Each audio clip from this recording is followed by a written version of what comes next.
Have you ever wondered about the quality of the sex lives of criminals, specifically female and gender diverse criminals? I know I definitely have not ever, but I do have the proof that the federal government is quite curious.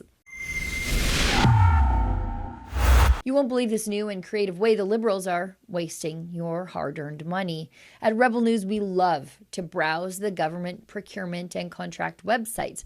Canada Buys is a great one to watch, and on that website, they've got a very voyeuristic and kind of perverty contract posted for tender on behalf of Women and Gender Equality Canada, what they call WAGE, which is ironic because I feel like they're wasting part of your wages by even being a thing. Let me show you this contract.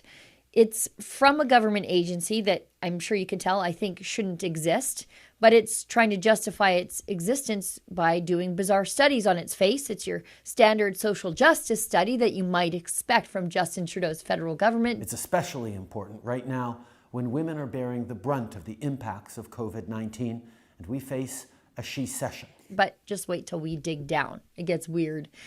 I don't know why anybody would wonder these things or try to study these things. Here's what WAGE needs.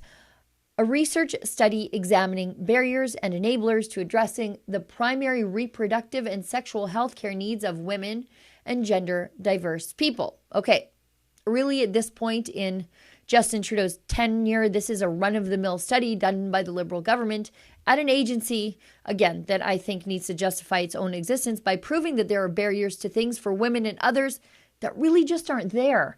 I've been a woman my whole life, so I feel like a bit of an expert on all of this. Anyway, here's where it gets bizarre under description of the tender. The purpose of this request for information is to identify suppliers that have the required experience and expertise to conduct a 3-year research project that aims to understand and respond to the primary sexual and reproductive healthcare needs of women and gender diverse people, wait for it, who have recently experienced criminalization and are living in the community.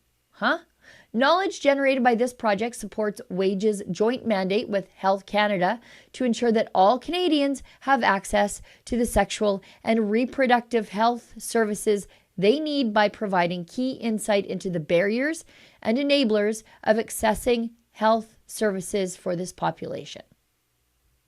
Experiencing criminalization is a hell of a way to describe recently released convicts, and I'm not sure why we're studying the birth control preferences of recent criminals anyway, but I am sure this is going to be very expensive.